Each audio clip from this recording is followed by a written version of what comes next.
Halo teman-teman, selamat bergabung di kelas Apple Vinegar bersama Sustainable Indonesia, menimba ilmu, dan saya Maya Santi. Salam kenal, salam sehat, salam bahagia. Mungkin saya perkenalkan diri dulu ya untuk teman-teman yang baru mengenal saya di kelas. Tadi nama udah saya sebut. Jadi kalau background pendidikan, saya itu pernah mendalami ilmu biologi, lalu psikologi, dan terakhir saya belajar kulineri.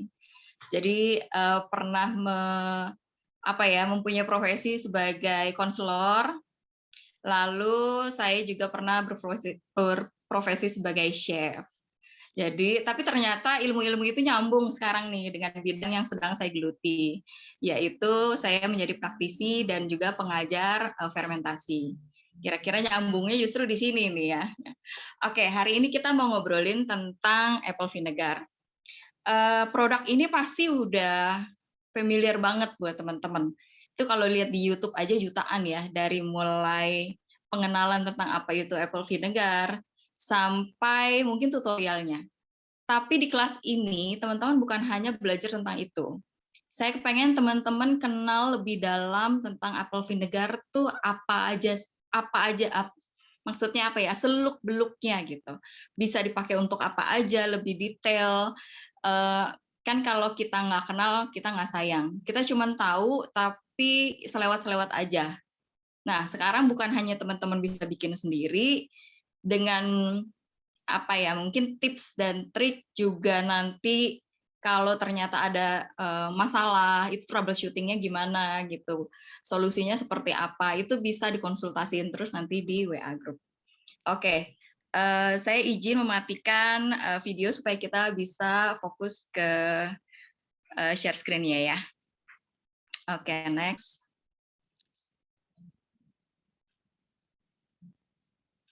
Berikutnya, oke.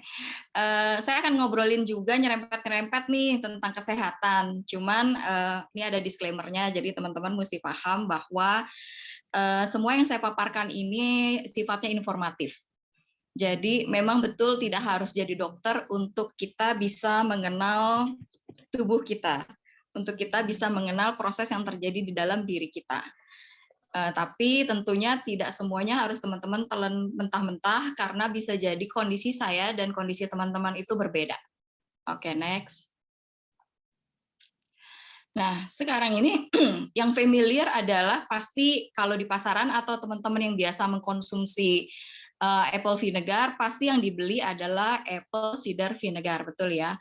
Dan semua video yang ada di YouTube bisa saya lihat mungkin hampir 100% bahas tentang apple cider vinegar. Nah, terus yang kita mau buat itu adalah apple vinegar. Bedanya tuh apa sih? Jadi gini, karena yang mereka bahas, sorry ya, saya minum dulu.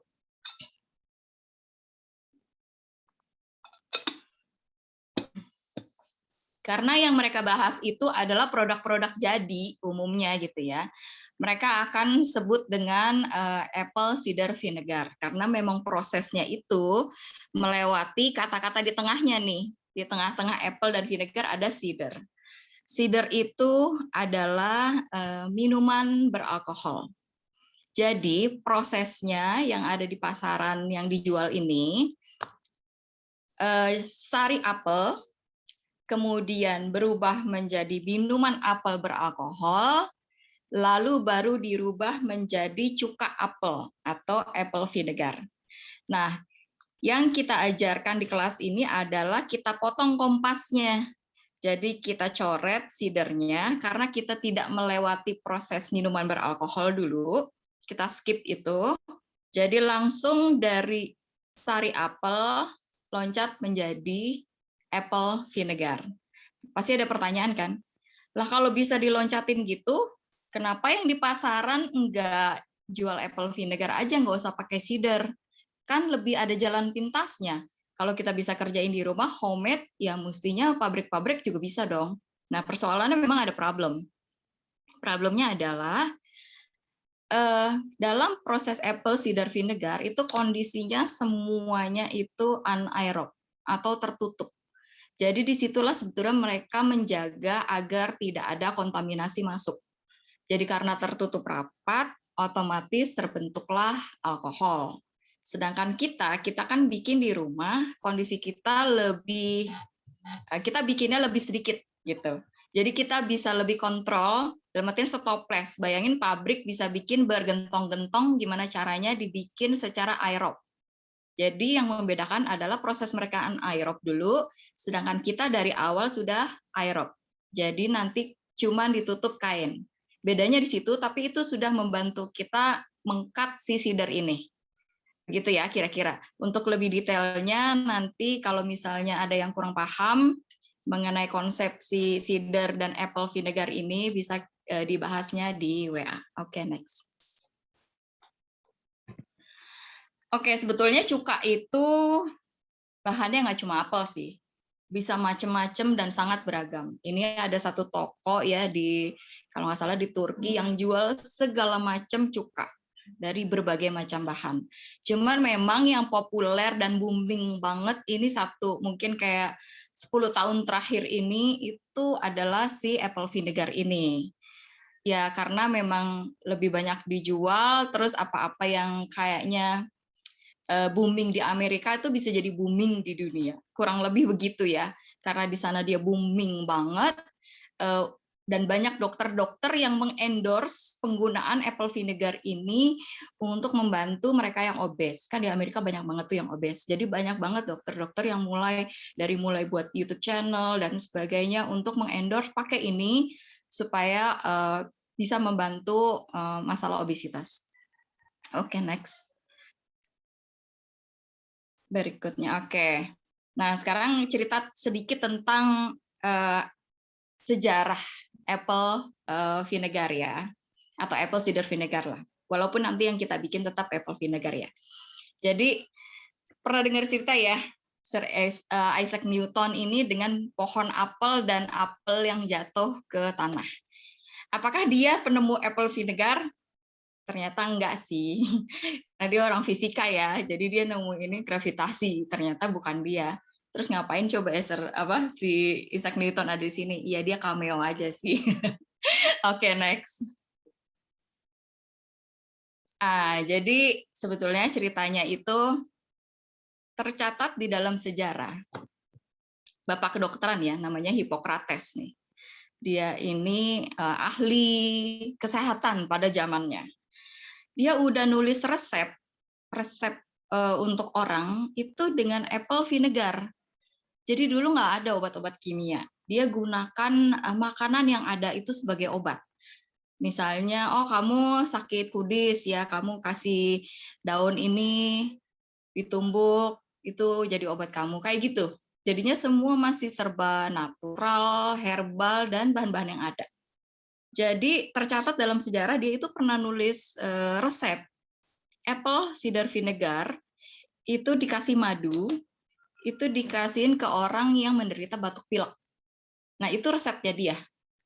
Jadi setiap ada orang yang keluhan batuk pilek datang ke dia ya, dia kasih resep apple cider vinegar ini. Jadi udah dari 400 tahun sebelum Masehi. Tapi sebetulnya umur dari apple vinegar ini udah lebih tua lagi. Zaman Babilonia itu udah ada. Dari 5.000 tahun sebelum Masehi. Bayangin 5.000 tahun tambah sekarang kita udah tahun 2000 sekian, berarti ini umurnya sebetulnya salah satu produk fermentasi yang paling tua ya.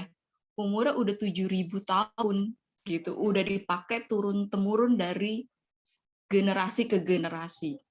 Jadi dulu orang Babilonia itu pakai apple vinegar ini untuk masak, untuk minuman berenergi, untuk obat, untuk pengawetan makanan, dan sebagainya. Dan bahkan kalau teman-teman perhatikan ya, di dalam beberapa kitab suci itu dimention si vinegar ini ya, walaupun tidak spesifik apple cider vinegar ya.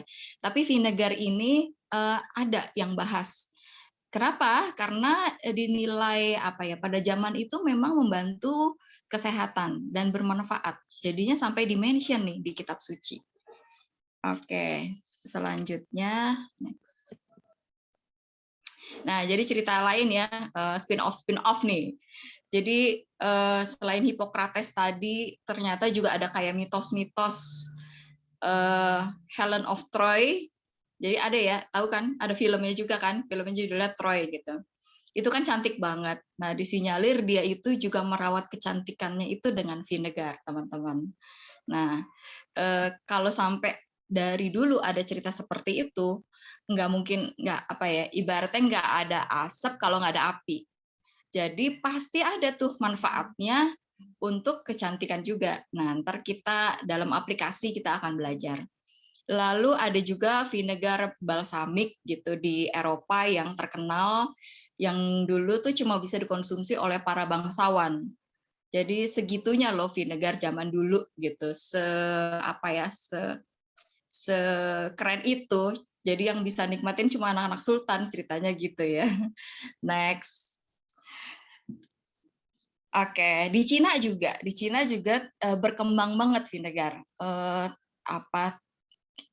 Penting banget. Jadi dalam sejarah kebudayaan Cina itu vinegar salah satu produk fermentasi yang sangat penting. Jadi saking pentingnya itu bahkan mereka para pembuat vinegar ini punya kedudukan yang cukup dihormati. Jadi mereka punya tempat spesial gitu yang dikasih oleh raja.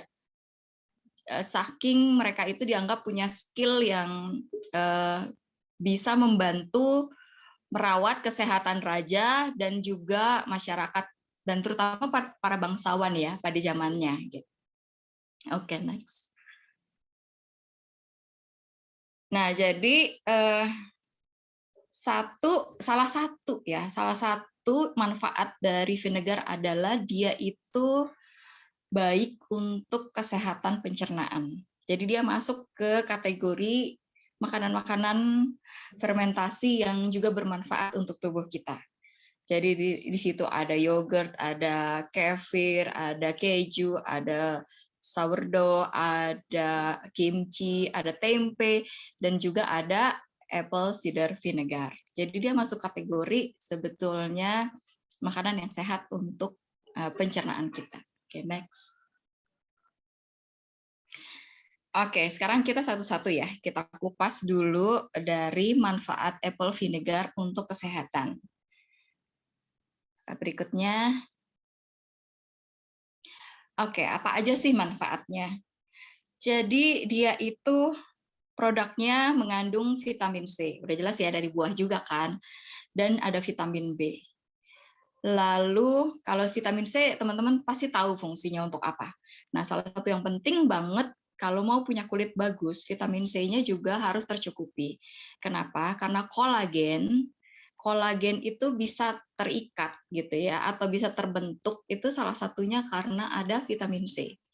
Jadi konsumsi kolagen atau makanan yang mengandung kolagen bisa membentuk kolagen, kurang vitamin C itu juga sama juga nggak gikat gitu kira-kira. Jadi kenapa perempuan perlu vitamin C? Lalu penyerapan mineral. Tubuh kita ini perlu banget mineral ya. Zinc, kalsium, lalu magnesium, itu bisa terserap dengan baik terbantu oleh kehadiran si apple cider vinegar ini. Karena kebetulan bidang saya psikologi, jadi pernah juga saya membaca sebuah jurnal penelitian yang membahas tentang lack of magnesium di dalam tubuh orang-orang yang committed suicide. Jadi ternyata orang-orang yang melakukan bunuh diri ini punya satu kesamaan gitu. Kalau dicek darahnya, mereka kekurangan magnesium. Jadi ternyata ada unsur-unsur di tubuh kita yang bisa mempengaruhi behavior kita.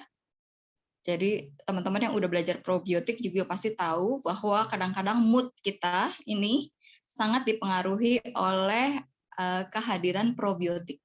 Jadi orang yang probiotiknya balance, sehat, mikrobiomnya sehat, dia akan cenderung punya mood yang lebih enak, lebih nyaman, lebih asik, hidup kayaknya lebih bergairah, lebih bersemangat gitu. Nggak gampang moody, nggak gampang tersinggung, itu betul-betul pengaruh. Jadi hal yang nggak kelihatan jangan dianggap sepele. Justru kadang-kadang banyak persoalan besar dalam hidup kita, jawabannya di hal-hal yang nggak kelihatan ini. Begitu ya. Lalu membantu diet dan weight loss. Ini yang digembar-gemborin banget nih di Amerika. Jadi kalau teman-teman lihat YouTube channel, ada Dr. Berg, ada apa, itu banyak banget dia ngomongin soal si penggunaan apple cider vinegar ini untuk membantu weight loss. Kok bisa gitu? Jadi si apple vinegar ini bisa kerja sampai ke organ-organ tubuh kita terdalam termasuk pankreas. Pankreas ini yang menghasilkan insulin. Nah, insulin ini yang erat banget kaitannya dengan overweight, obesitas, kegemukan, gula darah. Jadi ketika insulinnya stabil, terkontrol dengan baik, maka otomatis ini bisa menjadi solusi gitu. Menjadi solusi untuk kita bisa menjaga gula darah, juga sampai ke mencegah kita jadi obesitas. Jadi teman-teman tahu fungsi insulin itu sederhananya gini, dia itu kayak bendahara. Jadi kalau dia lihat gula berlebih nih, terutama misalnya dari karbo gitu ya, karena karbo ini kan kemudian tersimpan justru menjadi fat, menjadi lemak. Jadi ketika dia melihat, wah ada yang masuk nih berlebih, maka si pankreas akan memproduksi insulin. Dia akan keluarin insulin, oh tangkepin tuh, gitu kan. Udah masuk ke biasanya ketika sudah dicerna. Sudah dicerna ternyata sudah masuk ke pembuluh darah. Nah, si insulin itu dikeluarin untuk menangkap gitu. Jadi dia bendaharanya nih. Dia tangkepin, wah ini buat disimpan nih gitu, nggak kepake, nggak boleh banyak-banyak di dalam darah gitu kan. Disimpan jadi di lemak, terutama di bawah perut.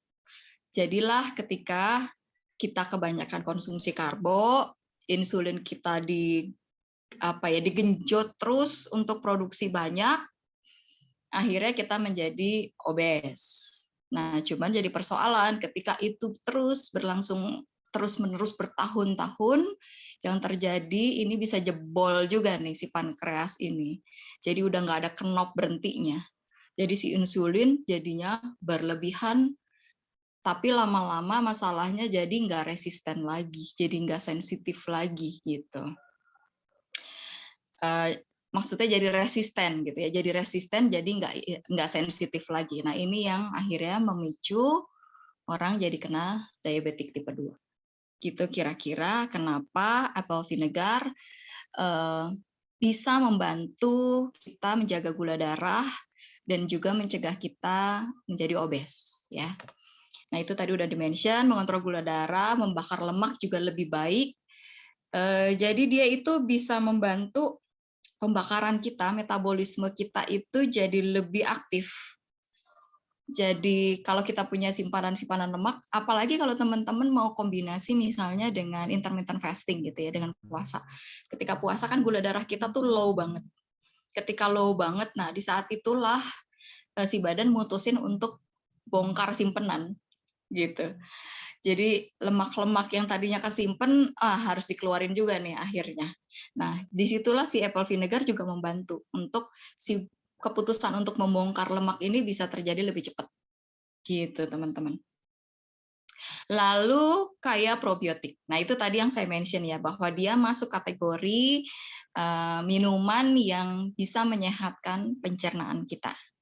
Oke, next.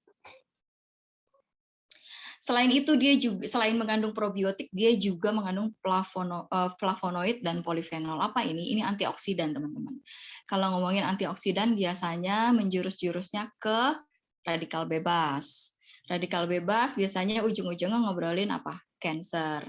Nah, jadi dengan konsumsi apple vinegar ini kita punya bisa memiliki antioksidan yang baik juga untuk menangkap si radikal-radikal bebas ini. Kita kan nggak bisa selalu 100% makan yang kita jamin pasti aman dari radikal bebas kan. Kita nggak tahu, kadang-kadang kita jajan juga dong, nggak selalu. Saya yakin teman-teman juga nggak 100% pasti selalu masak di rumah, selalu dijamin aman, pasti kadang-kadang makan di luar, jajan, dan sebagainya. Kita nggak tahu prosesnya bagaimana, dan kita hidup di alam terbuka dong, ya kan? Kita nggak hidup di dalam tank yang oksigennya pasti murni misalnya. Jadi dari polusi udara, dari asap kendaraan, nah itu semua juga kan mengandung radikal bebas. Jadi kita perlu juga ada intake ya, di dalamnya ada antioksidan yang di dalam tubuh kita itu jadi garda. Jadi kalau si probiotik ini menjadi garda untuk kesehatan pencernaan kita dan juga di kulit kita menjadi garda untuk pelindung dari bakteri-bakteri patogen. Nah, si flavonoid dan polifenol ini menjadi garda untuk menangkap si radikal-radikal bebas ini supaya tidak menjadi sel yang alien gitu, sel abnormal yang kemudian berkembang menjadi entah tumor atau kanker. Semoga kita semua selalu sehat ya, teman-teman. Oke, next. Nah, sekarang kita udah masuk ke aplikasi ini. Jadi tadi udah ngomongin manfaatnya. Nah, sekarang nih kita aplikasi ini sehari-hari tuh gimana sih? Apa sih apple vinegar ini langsung kita glek-glek gitu kan minum, kayak kita minum air putih? Enggak kan? Karena ini kan dia sifatnya sangat acidic. Jadi dia biasanya kita konsumsi dibuat cairan. Jadi dicampur gitu ya, didelut gitu ya. Dicampur untuk resep takaran dan detail-detail lainnya saya akan ketikkan di WA ya teman-teman, supaya nanti untuk membuat resep teman-teman nggak harus buka Zoom lagi gitu. Jadi tinggal lihat di WA group, nanti tinggal dibintangin atau dicatat atau di screenshot. Nah itu resep-resepnya. Jadi minumannya, jadi kalau kita mau mengkonsumsi apple vinegar ini tinggal kita buat minuman gitu dan bisa kita konsumsi. Bisa mau dikonsumsinya kapan? Untuk teman-teman yang tidak ada masalah maka bisa dikonsumsi sebenarnya kapan aja. Sebelum makan boleh, sesudah makan boleh, jadi lebih nyaman. Tapi kalau saya pribadi, saya itu konsumsi sebelum saya makan berat. Terutama makan siang sih. Kenapa? Karena disitulah saya tahu si apple vinegar akan efektif banget untuk membantu saya memetabolisme karbo. Jadi walaupun saya juga udah ngurangin karbo ya, maksudnya makan nasi atau makan tepung-tepungan udah mulai sedikit gitu. Tetap konsumsi tapi udah mulai saya kurangin. Jadi saya bantu lagi dengan si apple vinegar ini sebelum saya makan siang. Saya makan berat itu kan biasanya cuma 1 hari 1 kali. Jadi saya minum apple vinegar terus kemudian baru saya makan. Gitu. Jadi ini juga si minuman apple vinegar ini berfungsi selain membantu kita untuk metabolisme makanan, dia itu bisa menjadi terapi GERD. GERD itu asam lambung ya, bukan MAH. Sebetulnya saya udah pernah bahas di kelas lain, tapi mungkin ada teman-teman yang juga baru bergabung bersama saya gitu di dalam kelas. Saya ceritain bedanya antara asam lambung dan MAH. Jadi untuk teman-teman yang menderita MAH itu memang sebaiknya mengkonsumsi ini sesudah makan. Jadi ketika sudah ada bahan lain di lambung, sehingga si minuman yang acidic ini tidak membuat perih. Karena kalau MAH itu biasanya terjadi karena ada luka di lambung atau semacam mungkin lecet dan sebagainya. Kenapa? Karena biasanya terjadi selain karena asam lambung yang sering muncul di saat perut kosong, jadi telat-telat makan gitu ya. Jadi si asam lambung udah keburu keluar tapi makanan belum masuk. Jadinya lama-lama lambungnya iritasi. Nah, jadi lebih baik dikonsumsi sesudah makan. Nah, untuk yang asam lambung atau GERD itu ini biasanya acid reflux jadinya ya. Acid reflux ini bisa terjadi baik perut kosong ataupun nggak kosong. Jadi beda. Kalau MAH itu biasanya kambuh kalau perutnya kosong. Tapi kalau si asam lambung ini bisa terjadi kapan aja. Asam lambung atau GERD ini terjadi ketika tubuh kita itu memproduksi asam berlebih, terutama kan di lambung ya. Jadi dia produksi terus, kayaknya nggak berhenti-berhenti gitu. Jadi selain bisa bikin kita terus-terusan lapar, karena tubuh akan menyeimbangkan kan, cepet makan ini asamnya udah banyak nih gitu. Kalau enggak nanti kan bisa reflux, jadi kayak mual, muntah dan udah sampai di tenggorokan nih terasa nih si dan itu cukup berbahaya ya teman-teman ya, sangat berbahaya baik untuk kesehatan jantung dan organ-organ lainnya juga. Jadi kalau ini malah saya saranin teman-teman sebisa mungkin konsumsi sebelum makan. Kok bisa gitu? Jadi sebelum makan kita konsumsi si minuman apple vinegar ini untuk memberitahu ke lambung bahwa ini udah cukup acidic. Jadi kamu nggak usah produksi banyak-banyak lagi. Nah, ketika itu rutin dilakukan, nanti lama-lama si lambung terbiasa untuk nggak banyak-banyak produksi asam gitu. Jadi dia udah nggak over lagi. Ya, jadi udah mulai stabil dan normal. Dan itu yang terjadi sama saya. Saya juga dulu punya asam lambung dan saya terapi dengan minuman fermentasi dan ya saya bersyukur ya. Udah beberapa tahun ini saya nggak pernah ngalami kambuh asam lambung. Gitu. Oke, terus selanjutnya. Oke, teman-teman bisa pakai juga apple vinegar ini untuk bumbu masak. Jadi untuk memasak hot and sour soup, ada bisa untuk memarinasi yang suka makan ikan, misalnya gitu ya, atau daging, atau ayam, itu juga bisa dimarinasi. Selain dia bisa membantu membunuh bakteri-bakteri patogen gitu, dengan membalance-nya, dia juga akan kayak lebih membuat meat-nya itu ngeresep gitu loh. Bumbunya itu ngeresep dan biasanya juga jadi lebih tender. Lalu teman-teman bisa pakai salad dressing. Nah, ini bisa dimanfaatin nih terutama untuk teman-teman yang vegan ya, yang vegetarian. Pasti udah harus mengganti si mayones kan udah nggak bisa konsumsi dong pasti kan kalau yang vegan karena nggak konsumsi telur kan di dalam mayones itu ada telur jadi ini bisa jadi opsi yang sangat baik ya selain rasanya enak segar juga bisa menyehatkan lalu bisa jadi saus jadi kalau teman-teman membuat saus tomat sendiri di rumah ya. Jadi saya udah mulai juga nih bikin yang perintilan-perintilan gitu sedikit-sedikit ya. Sedikit-sedikit saya buat di rumah, misalnya saus sambal, saus tomat. Salah satu bahannya adalah vinegar. Jadi si tomat ini nanti kita campur juga dengan vinegar. Kemudian dia bisa kita olah menjadi saus tomat. Lalu bisa bikin sambal. Jadi sambal tuh cabai dikasih vinegar, ya kasih mungkin terasi sedikit gitu ternyata enak banget loh. Bisa dicoba tuh ya untuk cocolan. Oke, next. Nah, untuk pengawet alami, ini juga yang sudah dilakukan ribuan tahun ya oleh leluhur-leluhur kita untuk membuat makanan ini awet. Karena zaman dulu kan nggak kayak sekarang, ada kulkas, ya kan? Kita makanan banyak, kita tinggal masukin aja, kita storage aja tuh di kulkas. Masih bisa tahan beberapa lama. Nah, dulu nggak ada. Jadi mereka harus putar otak nih, harus kreatif. Membuat si makanan ini yang kadang-kadang kebetulan ada banyak, dan mereka tahu next misalnya di musim dingin, udah turun salju, mungkin nggak ada makanan lagi, nggak bisa panen lagi gitu. Jadi ya mereka harus menyimpan supaya awet. Nah, salah satunya terbantu karena adanya vinegar. Lalu kita bisa juga bikin acar dengan vinegar. Lalu kita bisa mengawetkan ikan bahkan gitu ya dengan vinegar. Juga pastinya sayur-sayuran. Oke, berikutnya.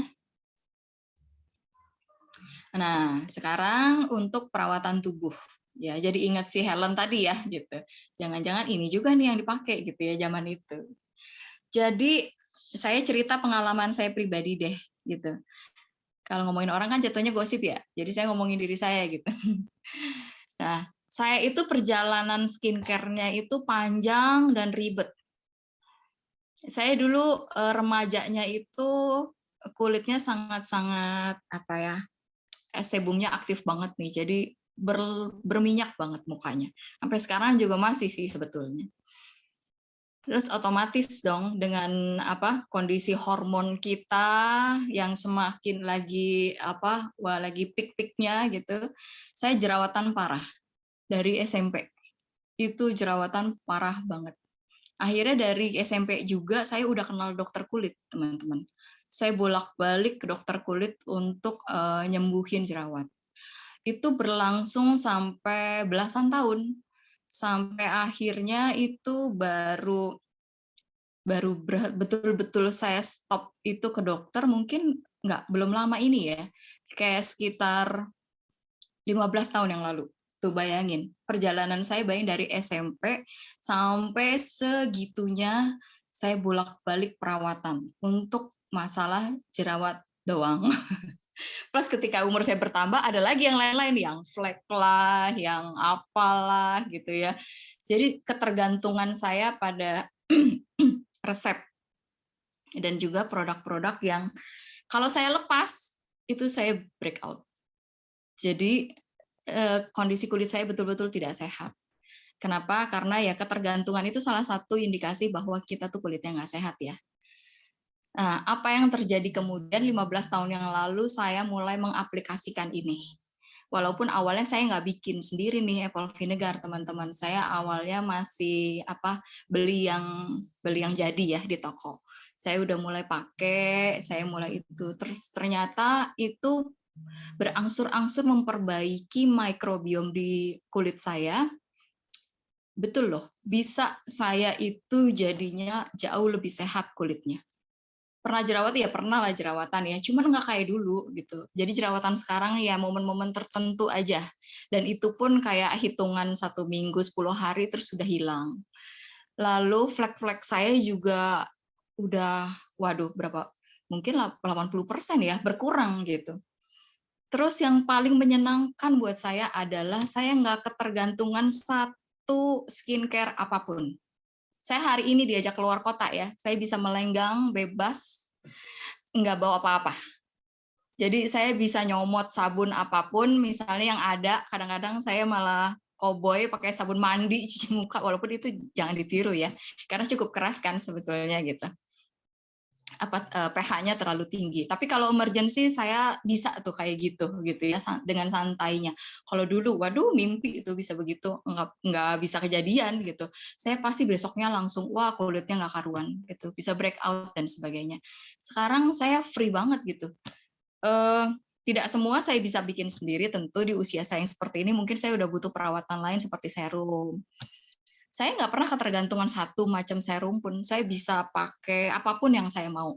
Saya nggak mau pakai ini, udah habis nih. Besok saya coba yang lain gitu. Dan saya senang pakai produk-produk Indonesia sekarang luar biasa ya, bagus-bagus ya karya anak bangsa. Jadinya udah harganya juga nggak mahal, comparing sama yang dulu yang harus saya pakai. Waduh, toner aja mahal banget gitu. Sekarang udah semuanya kayak lebih nyaman buat kulit saya, terjangkau, plus saya bisa ya nyoba aja gitu. Cobain yang ini, cobain yang itu, dan nggak ada masalah. Saya pikir karena kuncinya di sini gitu, karena yang basic ini saya selalu buat sendiri sekarang. Yang basic misalnya kayak makeup remover, itu saya pakai ini. Nanti resepnya saya kasih ya. Saya selalu pakai ini makeup remover itu kayak menjadi basic sih buat saya gitu ya. Lalu saya pakai toner juga yang saya buat. Itu juga kayak buat base gitu ya, sebelum kita mungkin sehari-hari pakai sunblock, ya saya belum bisa bikin sunblock sendiri ya, jadi pastinya saya harus beli juga. Jadinya sebelum saya pakai sunblock, sebelum misalnya saya berbedak gitu, walaupun di rumah saya jarang sih berbedak gitu, paling betul-betul kalau harus keluar aja, karena seharian di luar pasti muka mulai berminyak dan sebagainya, biar nggak mengkilat-mengkilat banget gitu. Nah, itu toner itu kayaknya buat saya itu udah base, dia udah jadi proteksi gitu, bahwa saya udah memberi probiotik, mikrobiom yang sehat di kulit saya jadi garda gitu. Kalau teman-teman sekarang mau klik nih di search ya, search engine skincare microbiome gitu atau skincare probiotik. Waduh. Sekarang tuh udah keluar banyak banget skincare series yang isinya tuh probiotik. Kenapa? Karena memang mata dunia gitu ya, mata dunia tuh udah mulai melek bahwa probiotik itu sebegitu penting dan signifikan pengaruhnya di tubuh kita. Dan tubuh kita ini dari ujung kepala sampai ujung kaki itu sebetulnya penuh dengan mikrobiota ya, teman-teman. Penuh dengan berbagai macam mikroorganisme, baik itu bakteri, ragi, virus juga. Jadi ketika kita membantu dengan menambahkan si probiotik ini yang kerjanya pro sama kita nih ya, namanya probiotik ya. Jadi dia tuh ngedukung juga, ngedukung life kita gitu. Itu kita terlindungi. Dan saya kasih tips juga untuk teman-teman yang baru jadi orang tua, baru atau mau punya anak gitu. Sensitivitas kita itu sebetulnya terbentuk dari kita kecil. Jadi teman-teman yang suka alergian, jangan-jangan karena terlalu diproteksi berlebihan dari kecil. Jangan main kotor, jangan nyeker, jangan mandi hujan, gitu kan. Terus keluar rumah kayak harus pakai payung, pakai ini. Ya memang sekarang pakai payung penting karena UV ya. Tapi kadang-kadang ada orang-orang tua tertentu yang begitu sayangnya gitu. Memang dasarnya karena sayang sih gitu. Tapi anak ini dijaga banget, nggak boleh kotor dikit pun. Dikit-dikit hand sanitizer. Zaman dulu nih belum ada musim kayak gini aja, saya sering lihat tuh.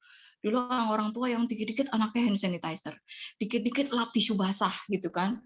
Dikit-dikit kotor dikit neninya diomelin. Ini kotor nih kayak gitu-gitu. Wah, sayang banget sebetulnya. Karena itu malah menjadikan anak kita nanti terlalu sensitif. Jadinya kasihan dia. Ntar apa-apa dia alergian. Kotor dikit dia alergi. Nggak bisa tidur di, maaf misalnya, penginapan murah gitu ya, karena gatel-gatel gitu dan sebagainya. Nggak bisa kena air kotor. Padahal kalau kita mau lebih bond di alam, kita ajarin anak kita dari kecil nyeker nggak apa-apa, selama kita tahu nggak ada beling gitu kan, nggak ada yang menyakiti dia. Itu sebetulnya kita lagi ngumpulin mikrobiom yang seimbang di tubuh dia dari dia kecil. Dan itu sebenarnya berguna untuk dia supaya dia nggak terbentuk jadi orang yang terlalu sensitif dan nggak nyaman gitu. Sedangkan kita tuh hidup di dunia, di bumi kan. Kasihan banget kalau kita harus selalu terkungkung di dalam rumah, di apartemen gitu. Keluar rumah kepanasan alergi, kedinginan alergi, kena udara di gunung alergi, di laut alergi, aduh gitu, you miss a lot of things kan gitu jadinya ya. Jadi sayang banget. Jadi dari kecil dibiasain bawa ke kebun, bawa main ke alam gitu, nyeker nggak apa-apa gitu kan. Diajarin kalau ada bahaya, misalnya binatang apa yang berbahaya, misalnya ular dan sebagainya, itu diajarin, jangan ditakut-takutin. Jadi banyak banget anak-anak kecil sekarang yang lihat kecoa lari gitu ya. Ya dikenalin apa negatif, apa positifnya, misalnya gitu kan, gunanya dia untuk apa gitu. Jadi dia nggak lahir dengan memusuhi. Karena kita di sini manusia kan, kehadiran kita di dunia ini itu ada maksudnya kan. Kita tuh harus jadi manajer yang baik. Manajer yang baik untuk alam sekitar kita, termasuk makhluk-makhluk kecil ini. Jadi kita bukan hadir untuk menjadi destroyer atau buster, ada ghostbuster ya. Jadi bukan untuk melawan mereka, untuk membasmi mereka, tapi kita manage. Dia harusnya di mana baiknya dan sebagainya. Jadi bukannya semua kita basmi. Gitu. Nah, itu yang harus kita kenalin juga ke anak-anak. Kurang lebih gitu. Maaf ya, melenceng-melenceng. Lalu bisa kita pakai untuk masker. Bisa kita pakai untuk conditioner rambut. Jadi conditioner juga jangan salah salah kaprah bahwa conditioner itu bentuknya harus kental. Harus yang seperti yang dijual di pasaran sekarang, enggak.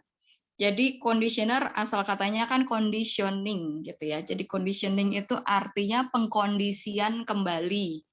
Nah, jadi rambut kita yang habis kita cuci nih dengan sampo gitu kan, dengan sabun, biasanya pH-nya memang tinggi ya, biasanya di atas 8. Sedangkan naturalnya tubuh kita gitu, kulit kepala kita juga pH-nya tuh nggak basah, tapi cenderung asam. Jadi pH di kulit kita aja 4,5 sampai 5,5. Memang udah cenderungnya asam. Nah, ketika kita menggunakan produk-produk yang sifatnya basah, ini akan membuat kulit kita jadi kayak kering ya. Jadi udah nggak balance sebetulnya.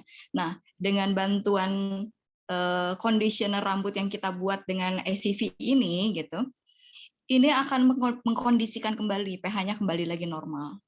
Jadi mudah-mudahan dengan kondisinya kita balance, kita terhindar dari berbagai macam gangguan di kulit kepala maupun rambut, misalnya ketombe, entar rontok berlebih, dan sebagainya. Mudah-mudahan bisa terbantu.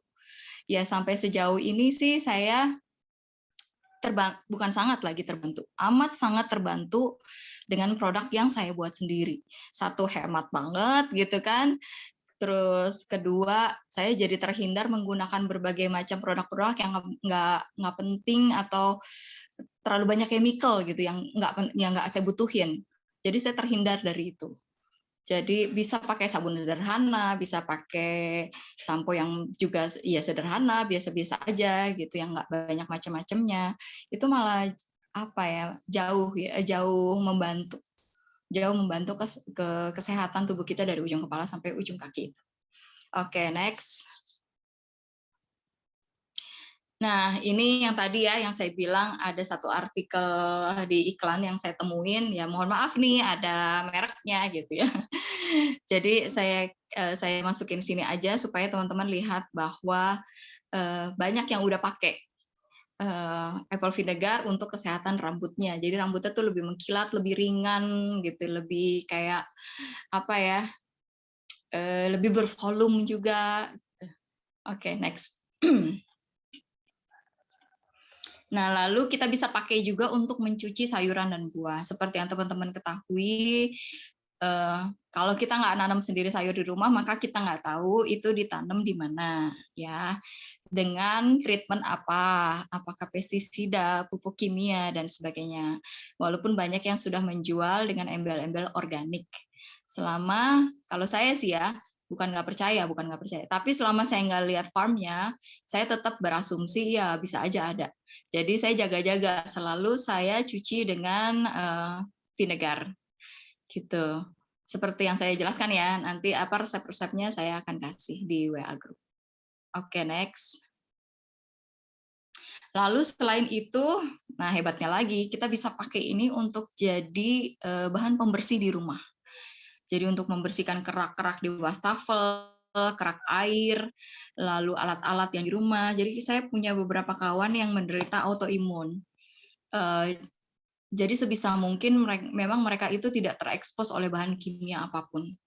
Sehingga kehadiran si apple vinegar ini amat sangat membantu mereka untuk mengurangi exposure dari bahan kimia di rumah. Termasuk untuk membersihin perabot. Gitu, karena gimana pun juga perabot akan tersentuh kita juga kan, meja, kursi gitu segala macam. Kalau kita pakai yang alat pembersih yang ada di pasaran, itu sudah bisa dipastikan dia pakai bahan kimia.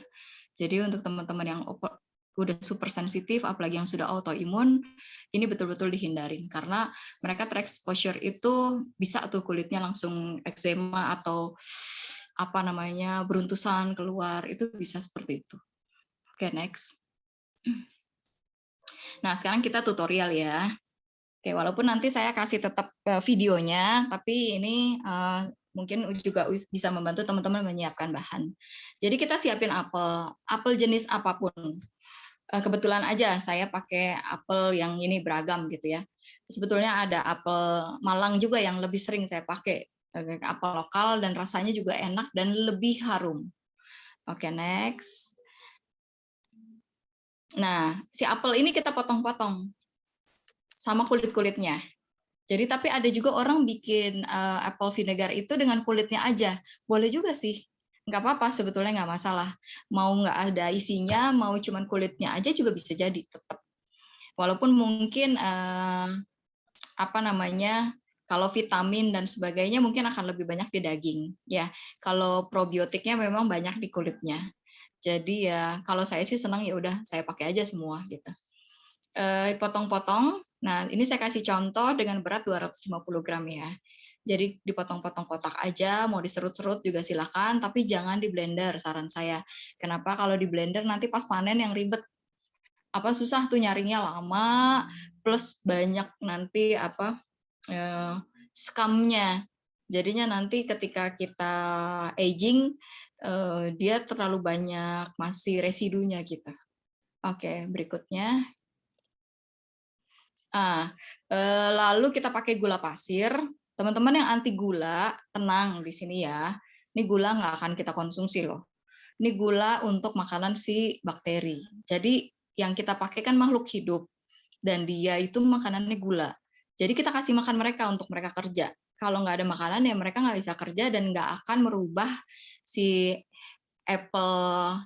jus sari apel ini menjadi vinegar gitu karena hasil kerja mereka lah makanya dia jadi acidic ya, jadi asam.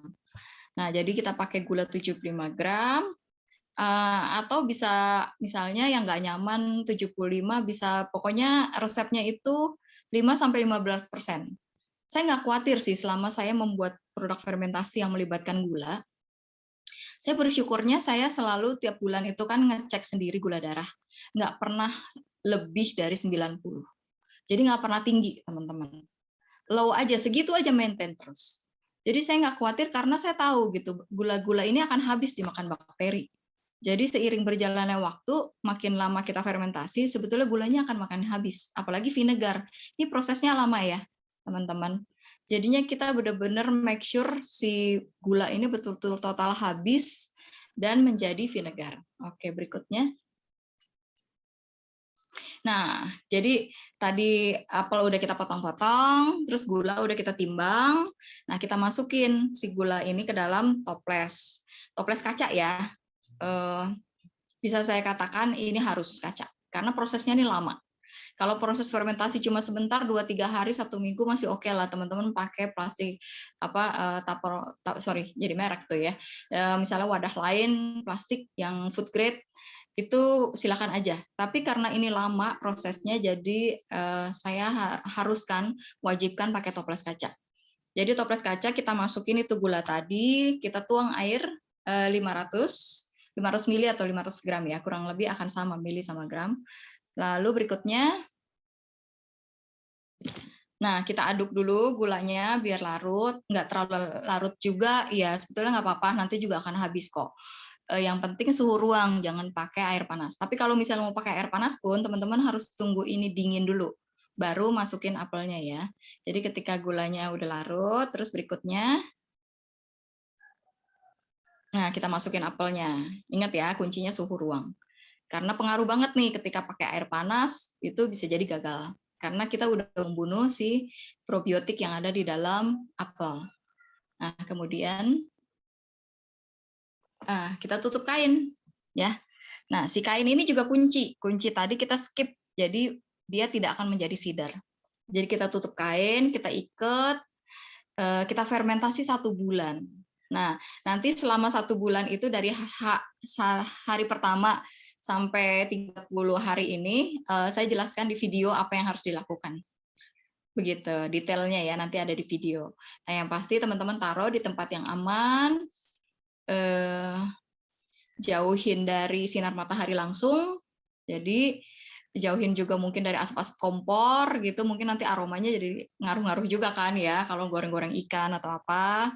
Terus juga jauhin dari anak-anak, takutnya kan senggol, tumpah, sayang. Misalnya udah 20 hari ya tumpah gitu kan, nunggu lagi, dia lama lagi gitu. Oke, berikutnya. Nah, oke. Berikutnya deh, Mbak Nada. Oke, jadi dari saya udah nih Zoom-nya. Sekian dan terima kasih. Mohon maaf ya jika ada salah-salah kata, jika ada yang kurang paham, kurang jelas, nanti bisa ditanyakan di WA Group. Juga plus tutorial video. Terima kasih banyak. Kita lanjut di WA Group.